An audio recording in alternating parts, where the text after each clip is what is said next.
All right, what's up, everyone? We have had a day to recoup since the election. I would say the dust has settled.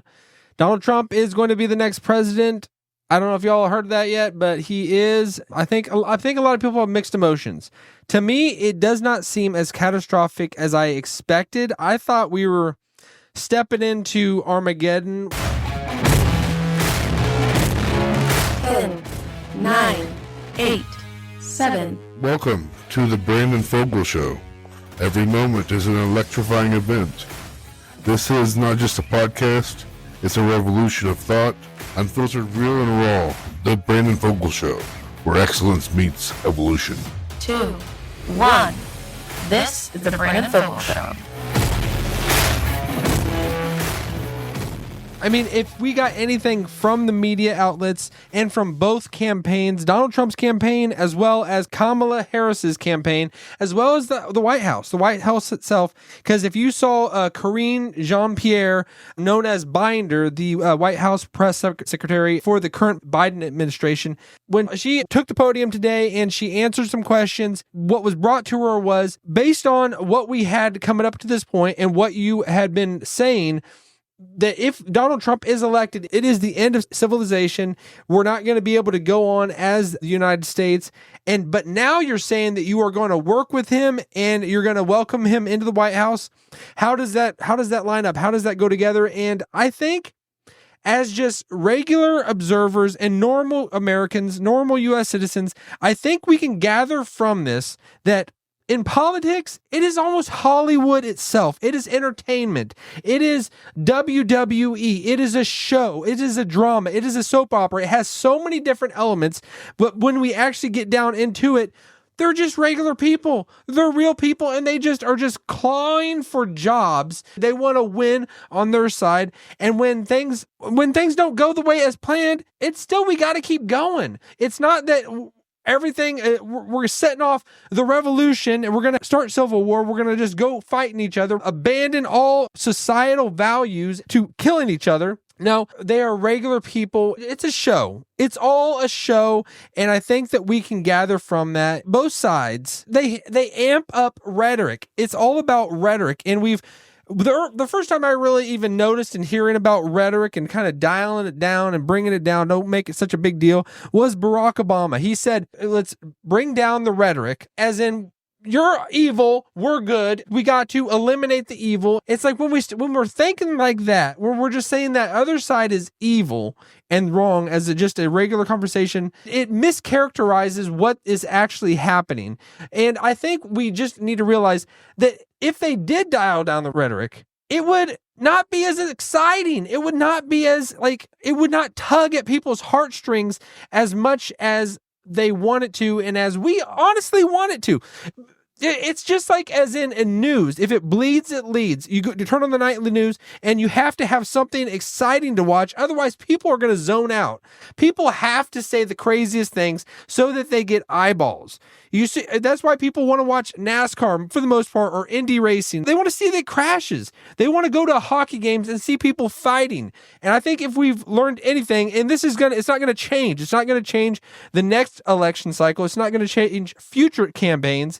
People are still going to do the most crazy, outlandish things possible and put that out there so that people watch and tune in and that they buy in to your cause. So it's not going to change that. And it was clearly communicated by Karine Jean-Pierre Binder, But we do have some breaking footage of Donald Trump accepting the presidency. He has been held back for the last 4 years, just chomping at the bits, wanting to get back into politics, back into the limelight. You could say he's never left the limelight for some time now, you could say.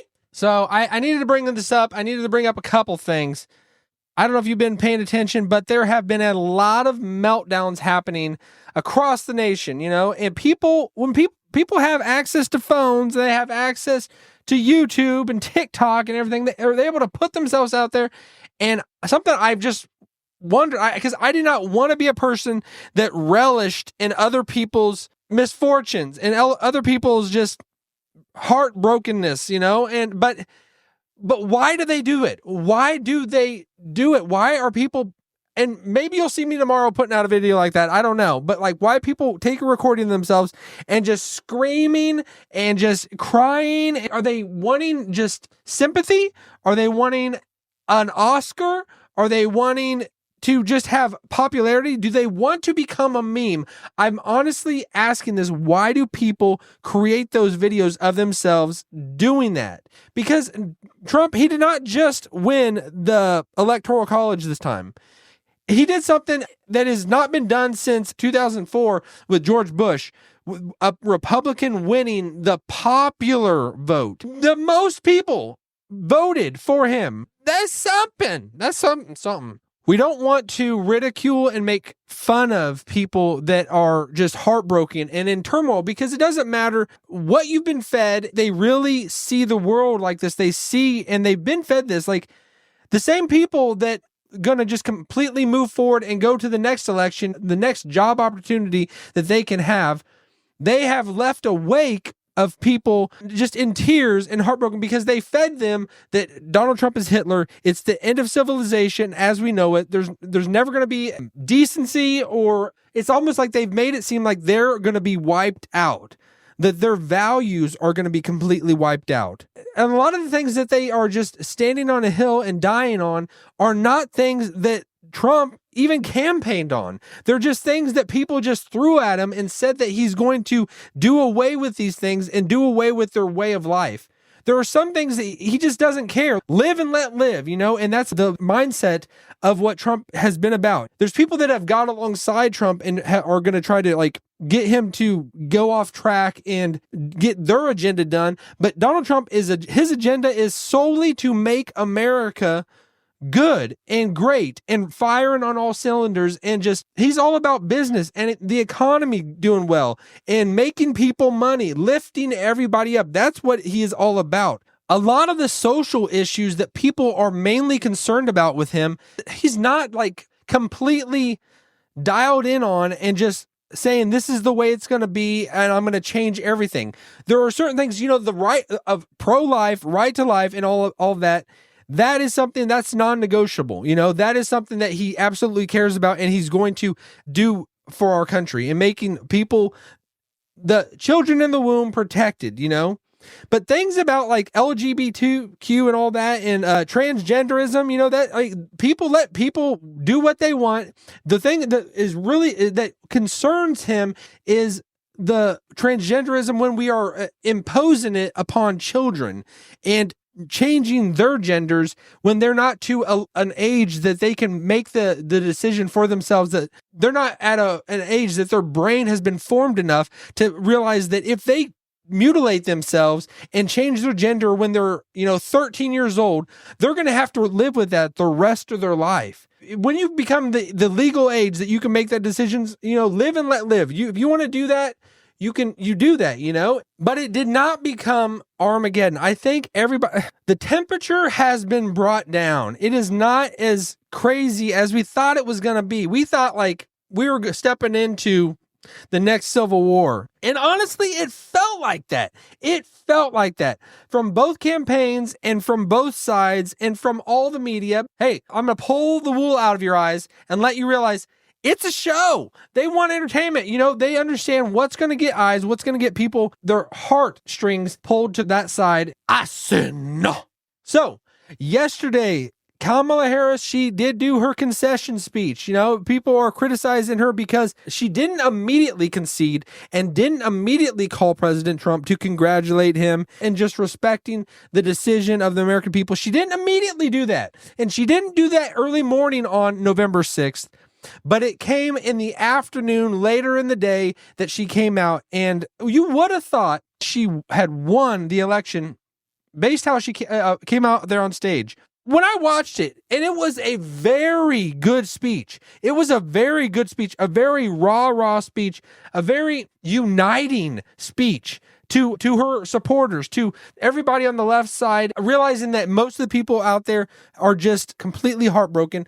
It was a uniting speech, and I thought it was great. It was so great that I almost questioned whether she was too heartbroken over it in the first place. It seemed like she was just almost relieved that she's not going to be president. And it's almost like she could take it or leave it.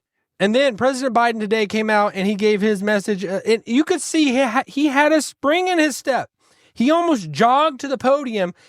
He was also smiles ear to ear. You know, he's going to go down in history as undefeated against Donald Trump. You know, he won that first election. He won that, and he got pulled out from this one and was not able to be the person that represented the Democratic Party going into the election this time. So you could see he was almost like, you guys should have kept me. You guys should have kept me, which I don't think it would have made that much of a difference, but I think he would have done better than Kamala. So either way, I'm happy. I'm happy that they threw Kamala in there, because we have Donald Trump, the next 4 years of Donald Trump. And I know a lot of people don't like that now, but I think a lot of people are going to come around, and a lot of people are going to see when things start getting better financially, economically, and Donald Trump actually making a difference in the cost of groceries, the cost of living, everything going down, and their wages going up,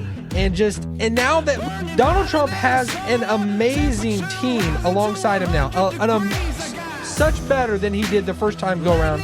So either way, I think it is a brighter day in America today, and things are going to get better each day as we go along. We'll leave it at that. Let's just go. Everybody, let's go, baby. Brace yourself.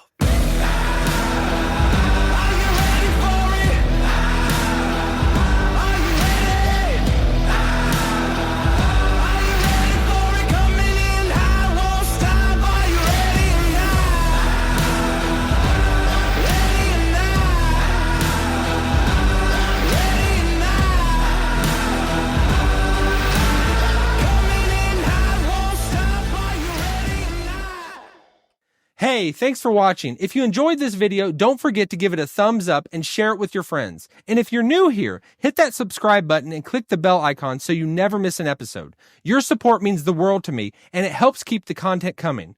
Until next time, stay blessed and keep shining.